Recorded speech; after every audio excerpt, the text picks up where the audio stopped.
Never allowed a man to build a tolerance for you, no matter how much you love this man. Never allow him to build a tolerance for you, because when a man builds a tolerance for you, he's going to take you for granted. He's going to undermine your value because you have sold yourself cheap. When I say cheap, meaning that you are always at his presence, okay? Wherever he is, your eyes is following him around. You don't give him space for him to be a man. You don't give him space to go to his friends group. You don't allow him to have a hobby. You always want to be in his face, just because he's your man. It does well. In one word, you might say you own him, but I would say it doesn't mean you own him, okay? Let's be honest. It's not to that extent whereby you have to police his everywhere about wherever he goes, okay? And there is a tolerance, no matter how good of a dancer you are. It is an African proverb, right? They say that you need to know when to leave the stage, because then you are going to undermine you being a great dancer, okay? Let me remove this. It's distracting me, Yeah. So, no matter how good of a dancer you are, if you don't know when to leave the stage, then the people that were viewing you and admiring you from the get go, they're going to get tired of you and say, you know what, we're tired of him. When is he going to leave the stage? So, as a woman, if you make yourself too available to a man, he is going to build a tolerance for you and he's going to get tired of you. Initially, it's going to be a positive feedback whereby, okay, my girl loves me, she's always with me. Then at some point, the man is going to wonder, like, you know what? When is she going to leave me alone? When a man starts to ask you, like, when are you going out with your girls, or which hobby are you interested in, or reminding you of your hobbies, because he's trying to say, look, I shouldn't be your only focus, okay? Is there a way for you to really form a hobby or to pursue your hobby? Can you stop policing me in a respectful way? He's trying to tell you that you need to find a hobby. He's tired of you because you are overpowering and you are all over him. He doesn't want that. So men are not stupid, okay? You guys need to understand when to leave them alone. You need to always create a crave in a man, in your man, okay? A crave for him to look for you, to wonder where you are. Like where is she?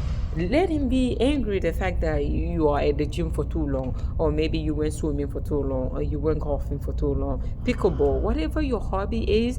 Make sure you indulge in it. Even if you have a man, never let yourself down. Never forget your hobby. Never forget the person that you were when he met you, because when he met you, you became the woman that he wanted, because you didn't put him well, it sounds very selfish and crazy. You didn't put him first. Let's be honest. You were busy. You were all about your business. He was a non-existent. He had to force himself into your life for him to fit in your life. But now that he is in your life, you have made him, the center of your life. And every man initially will appreciate that, but at some point they are going to resent you and say, you know what, girl, I think I'm tired of this. You need to find yourself a hobby. He's going to say, you know what, girl, I think I'm tired of you. He won't tell you that because he is going to be respectful, right? He is a man, of course, he has to be polite. But at some point, if you're not careful, your hobby of empowering, or not empowering, but just overpowering this man, he may find a woman that is different than you. Don't be surprised when he cheats, because when you are all over him like that, you don't give him the opportunity to miss you, right? So therefore, he's going to get bored with you, okay? No matter how good they say in life, too much of anything is more, okay? I'm trying to bring out my proverb and metaphor because I want my message to really get across, okay? Too much of anything and of everything that you do with your life is more. Too much is more, meaning that a little is fine. A little goes a long way, okay? A woman that creates mystery even when she's been with a man for so long, it is a woman that a man will always be afraid to lose. Not the woman that is all over a man every second because she's trying to prove to him that she loves him so much. You can love someone even when you create a distance. Always have your hobby, okay? Create a distance between you and your man, okay? Always do that. When I say distance, I'm not trying to say you shouldn't get intimate, right? I'm trying to say create a healthy distance whereby if you're at work, you're at work. If you're I mean, at home, if you should have a hobby outside of that man, because believe me, relationships, do change. People do change. At some point, you may have to break up, and people who have difficulty navigating breakup is those that are very clinging to a man or to a woman. Here, the message is for the woman, okay? Because women are known to be super clinging, okay? They are the one that want to impose their supremacy on men, okay? Men don't do that to that extent, except for the psycho one. The cycle one would definitely do that, okay? If you meet with the wrong man, he's going to be as clinging as a woman. So be careful. When I said the cycle one or men don't do, you know what I mean? I just want to say that never take yourself for granted, okay? Even in a relationship, you need to always have a boundary. There should always be a boundary between you and this man. Sorry. I'm talking, and I just finished my workout, so I'm trying to do this video before I go home. So yeah, so that's how come I'm here, guys. I did upper body today. I know I'm just digressing, but look at me. Look at this muscle. I'm going to flash for you guys, okay? You should have a hobby like me, whereby this hobby of mine comes before me, before my need, okay? You understand? You have to be selfish when you form a hobby.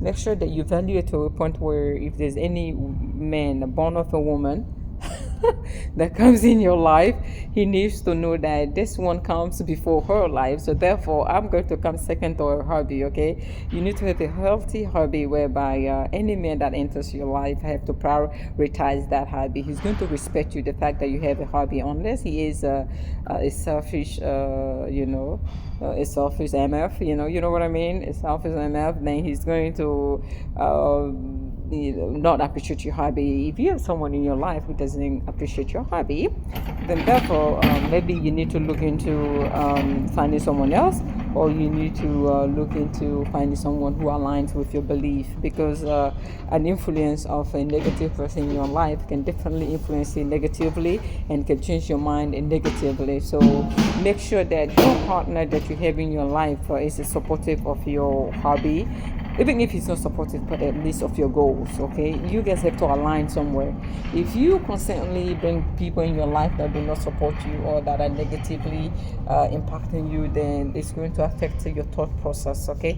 Do not encourage your significant other to affect your thought process like that, to undermine your hobby, okay? You need to impose respect in your relationship at any time, and that have to start with yourself and what you believe in. You should always place what you believe in first before any man born of a woman, before yourself, okay? Impose respect, even in a relationship. Never be settled. Do not settle for a relationship. You in a relationship, make sure your relationship looks as if your relationship is on the edge. Like, look, we are together, but I'm living my life, you live in your life, my hobby, my work, my this, my that, if you have children, my children. Yeah, but make sure it's always, the man is a little bit on the edge of losing you. No matter what, no matter how long you'll be with him, make sure he's always on the edge. And how do you do that? You do that by making yourself desirable to yourself. Because if you pursue vanity whereby people desire you and your happiness comes from people, then you're in trouble. You need to desire your own self. You need to look at yourself like the way I'm looking at myself right now. Look at my muscle. Don't you think this is desirable? To me, not to you, like I say, I'm selfish by nature, so I'm sorry. Yeah, don't cross my path. Stay away, okay? Because look at me. I'm not the most beautiful, but I am definitely. Look at my muscle. All right, ladies and gentlemen, take care. Okay, I'm about to go home. Okay, it's almost 10 p.m. My gym closes at 10, and my behind have to get out of here. Well, put yourself first, okay?